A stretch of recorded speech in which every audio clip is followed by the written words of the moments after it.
Potrebe za energijom u savremenom svijetu su velike, a u budućnosti će biti još veći.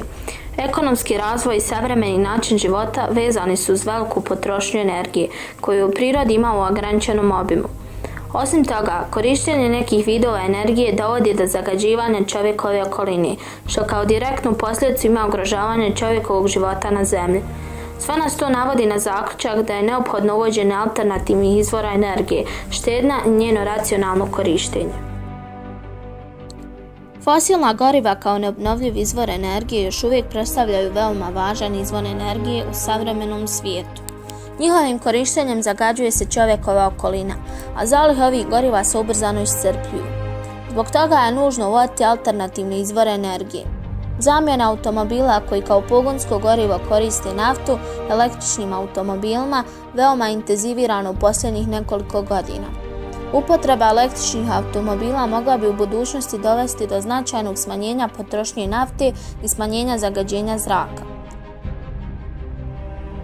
Slična je situacija i sa elektranama na ugalj, koje treba zamijeniti obnovljivim izvorima energije.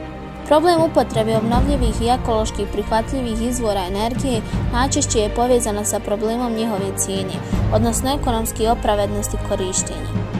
Često je dakle ovako proizvedena energija skuplja od one dobijene iz neobnovljivih izvora. Problem je još i uvijek relativno mala količina energije koja se dobija iz ovih izvora. Vodeni potencijal je izvor energije koji zbog njegove obnovljivosti treba koristiti što više.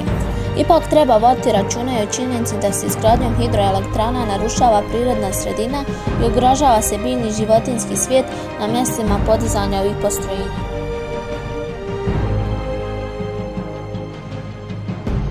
Biomasa je u poređenju sa klasičnim energentnim niskokalorični izvor energije, od koji se u specijalnim kotlovima proizvodi toplotna energija koja se zatim pretvara u električnu energiju.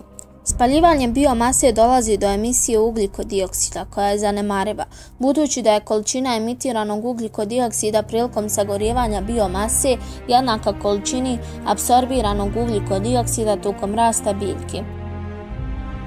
Vjetroelektrane su najbrži rastući obnovljivi izvor energije, ali je iskoristivost energije vjetra još uvijek na veoma niskom nivou.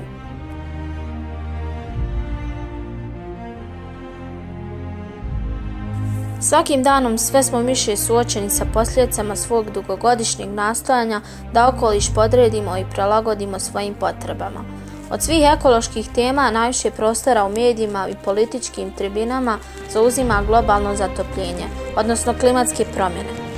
Tako možemo čuti da je u zadnjih 100 godina između 1906. i 2006. godine prosječna temperatura zemljine površine porasla za 0,6 do 0,9 stepeni Celzijusa, a brzina porasta temperature se gotovo udvostručila u posljednjih 50 godina. Da se u 20. stoljeću zbog otapanja leda razina mora povisla za 17 cm. Da se površina lednjaka, tj. glačera, diljem svijeta smanjuje, baš kao i površina arktičkog ledenog pokrova, za 2,7% godišnje od 1978. godine. Zagovornici čovjekovog utjecaja na globalno zatopljenje vjeruju da je povećanjem temperature u 20. stoljeću najvećim dijelom posljedica ljudskog djelovanja. Čovjek svakodnevno mijenja sastav atmosfere sagorijevanjem fosilnih goriva i uništavanjem šuma, poljoprivrednom aktivnošću i drugim djelatnostima dok pokušava zadovoljiti svoje potrebe za hranom, prostorom i energijom.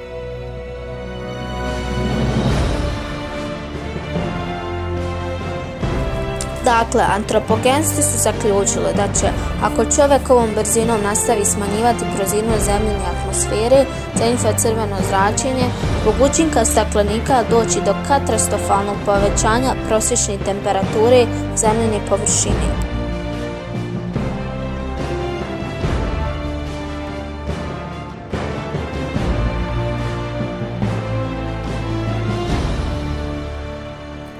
Već smo rekli da su štednja, racionalna upotreba i razvoj alternativnih izvora energije jedini ispravni put kojim savremeno čovječanstvo može ići kako bi riješilo problem sa energijom. Svako od nas može na razne načine štedjeti energiju. Štednja energije nam pomaže da sačuvamo novac i zaštitimo okoliš.